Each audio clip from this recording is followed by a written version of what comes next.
we've got another article today. And it's called Five Stars That Now Have Negative Trade Value. I'm interested to see this. I think that this guy up here, Bradley Beal, will definitely probably be on this. And we're going to talk about whether I think these guys have negative trade value or if it's something else. So the first one, Bradley Beal. Okay,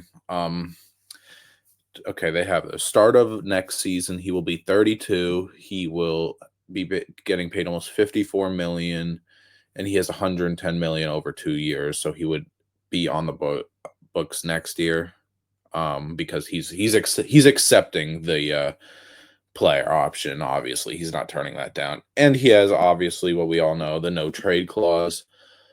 Bradley Beal, let's pull up his basketball reference. Let's see what his exact production was, because I could guess, but it's better just look at the raw numbers. In 53 games this year, he only started 38 games. Or he didn't play. He had 17 points, just under 4 assists and 3 rebounds, about 38% from three, almost 50% from the field. I feel like I've talked about this before with Bradley Beal. Bradley Beal is a good NBA player. He just has one of the worst contracts of all time up to this point. And part of that contract, like we talked about, is this no trade clause. There is Honestly, they are not going to be able to get off of this unless it's next year, and when it will be an expiring contract. Um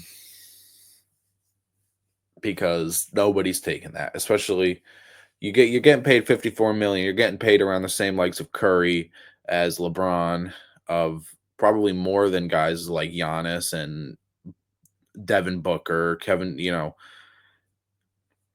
it's a bad contract. He's still a good player. He still shoots efficiently. Sure, he's not what he was in Washington with his 31 points a game, but he's still a good NBA player. He was just basically, his agent did his job way too well, and um the Wizards gave him that contract because it's the Washington Wizards. They don't get star talent. They don't get free agency people. So if they get stars, it's because they drafted them and they wanted to keep him. Pretty much just for him to say, "I want to leave," and got traded to the Suns. Obviously, for Chris Paul, they flipped Chris Paul obviously to the Warriors, but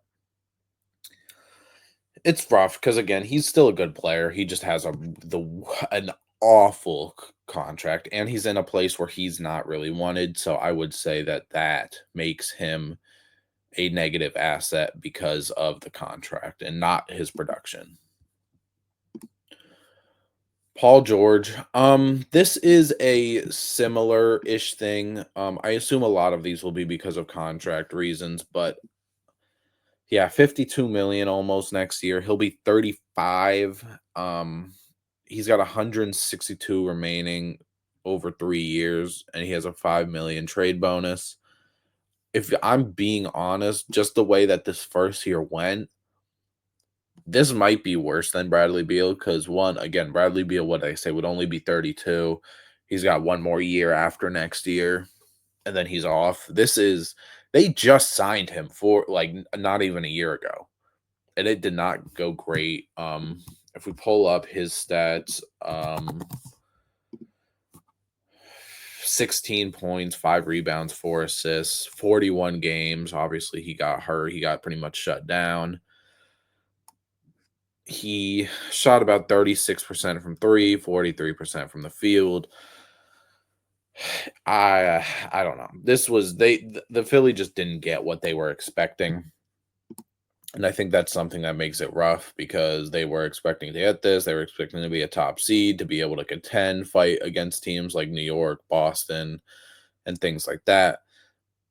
but it didn't go great. Granted, it is not all on Paul George, but Paul George is a damn big reason to why that this season did not go great because he was looked in to be this third star. Sometimes he can have a game where he's the second star, maybe even the first star, and he can take some pressure off of Joel Embiid, Tyrese Maxey, but that just isn't how it turned out. But this honestly, this might be worse than Bradley Beal as of right now.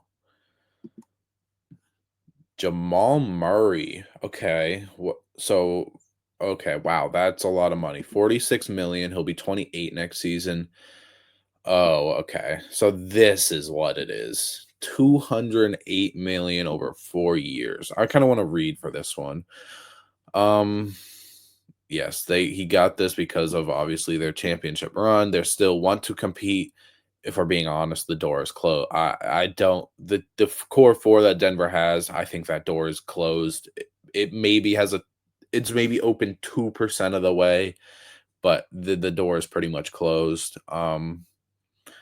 Murray again, he's a playoff riser. He missed the whole 21-22 season. 64 games. But yeah, I mean honestly, I don't really think it's just Murray. If you want to point fingers, I think it's this guy. I think it is this guy right here who is more of a negative. Um he just doesn't really give like obviously the prototype and the idea of Michael Porter Jr. is kind of better than what we've gotten this year and even in the playoffs to where guys like Westbrook are playing over him, Christian Brown are playing over him in like the final minutes of a game. I really think Michael Porter Jr. is the more negative asset. Let's see what Michael Porter Jr.'s contract is that's left. I know this isn't about him, but we're gonna make changes if we need to. Yeah, I mean, 35 this year, 38 next year, 40 next year, and it's all guaranteed. There's no team option, no player option, nothing like that. So he is wrapped up until the end of the 2027 season.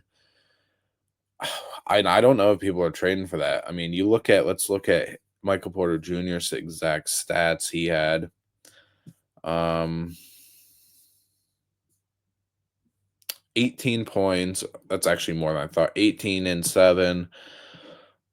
30, I mean 40% from 3. All right, maybe the eye test is what made me come to that conclusion more, but than the actual stats. The stats I guess don't look horrible, but I think the eye test for me, Michael Porter Jr. is more of the negative, but I do understand why they say Jamal Murray because of that right there. 208 million that's a lot for a guy that he's really just a 20 point per game scorer. Again, in the playoffs sometimes he takes off, but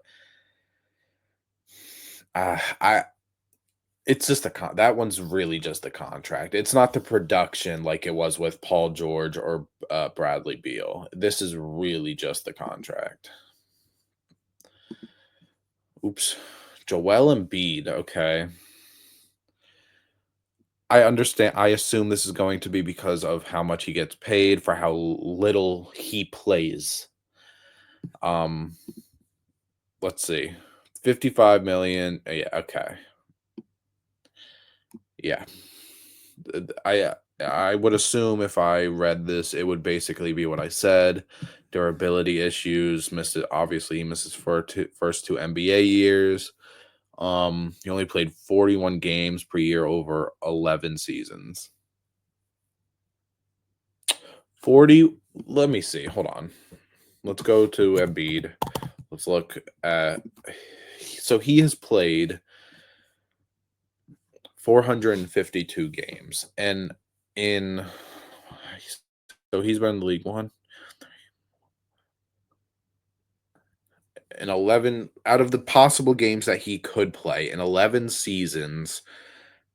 That is so he could have if he played 82 games for every year. I guess take away 10 of those because of the COVID year. He could have played a possible of 892 games.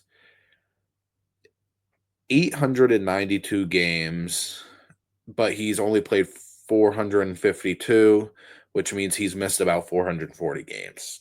He's played probably about 52% of games that he eligible to play. That's just not something you want to see, especially from a guy who has won an MVP, who can put up MVP type numbers. This year, again, 24 points, 8 rebounds, only 19 games, but like last year, 39 games, he averaged almost 35. I mean, 33, 30. He's just been he's one of the best scorers we have. He's a great center, but like the most amount of games he's ever played is 68. And if this the 65 game rule was a thing for his entire career, he would have only been eligible for scoring titles, all NBA, MVP, whatever, twice in 2021, 2022, where he averaged 30. And then in 22-23, he had played 66 games, and that's the year he won MVP. Those would be the only 2 years that he would be eligible for stuff, and everything else, like he's had some close ones like 64, 63, but then it's like 50s, 30s, again 19. It's just that's really because of what I said. The um this keeps resetting. The how much he's getting paid for how much he doesn't play. And I think that's what really hurts him in the article like this. But okay, Jeremy Grant. I understand what this is. Damian Lillard basically wanted to have Jeremy Grant when he was on the team. They gave him like 150 million. He's still got 3 years left. He'll be 31. And 20-point scorer with the Pistons. This was right after that Pistons year. But then they traded Damian Lillard. He kind of is out of place and he hasn't found a new home yet. But again, 32 million for just why does this keep doing this? For a guy like Jeremy Grant who hasn't given you too much yet is kind of yeah, I would say he's a negative asset too. But I do think there are places he could go and he could be a positive, but it would have to be a team that really needs a big wing and really wants to buy in on somebody like him. But I know I understand that one too. Uh, okay, this is an honorable mention. This isn't technically a one of them, but Markkinen, I mean, yeah, he got signed to a huge contract. He basically could just take this year off because of what Utah was doing. 46 million, he'll be 28. I don't think he will ever get back to an all-star game. Um I think he had a good year or two at that time, but yeah, like they said, abandoned competing at the highest level. Again, that's not his fault. It's that team right there that he plays for, but there's yeah, I mean 19 points this last season. His three-point shooting was 40%. Oh no, it fell from 40% to 34%. He's turning 28. Yeah, if he's slowing down at 28, what will he be at 32? Yeah, no, that's pretty good thinking to do. I would agree with that. He could have been on the list, even though I think out of everybody, him and Jeremy Grant, I think are the more like they still have possibilities because 32 million is nothing to like 55 million or nothing like 47 million or nothing like 52 million or even this guy up here. But that was 5 stars that have negative trade value. I think that a lot of those were right. A lot of those it makes sense. Again, it's a lot of situation based. Again, I think if Bradley Beal or something was on in a different area, he would probably be playing better. But it's again not necessarily about how they play. It's the contract and the narrative around that player. And I think that's really what gets some of these GMs, turned off by some of these players, especially like Bradley Beal. So I would agree. This was a pretty good article, and there's more to it. I think than just contract, but obviously with second apron, first apron, luxury tax, it's matters way more the contracts now than maybe like 6 years ago, like a bad contract did. And that's why we don't really have too many bad contracts. Like honestly, Bradley Beal, yes, bad contract, of course. Paul George got that money because he was an all-star last year, and he was the Clippers' best player on some of those years when Kawhi was out. Jamal Murray, second best player on a championship run, he got paid because of it, and now the window for Denver is closed. Joel Embiid, MVP player, he's been runner up in MVP multiple times, just can't get any playoff success. Jeremy Grant proved that he was not a snub for being an all-star, but he there was some hype around him in Detroit where he was doing his thing, and similar to Lauri Markkanen, except he did make an all-star team. So this was pretty accurate to me. There are, I think, there's probably more, but these are just the star players. And again, if we're being honest, we know Bradley Beal's not a star. Paul George, not really a star anymore unless he does something miraculous this offseason. Jamal Murray's never been an all-star. He's been an all-star caliber guy, but he just never has been good enough to make it. Embiid, obviously all-star caliber player when healthy, but not an all-star. One-time all-star, will not be an all-star again in his career, most likely. But it's a good article. Let me know if there's other ones you want me to react to. We're still doing playoff reactions and playoff stuff. I'll probably put up a video after everyone has played their game one, which would probably mean that a video would come out on Tuesday about this. So after the Minnesota and Golden State Warriors kicks off, but yeah, come here for all playoff stuff and even more as the off season approaches.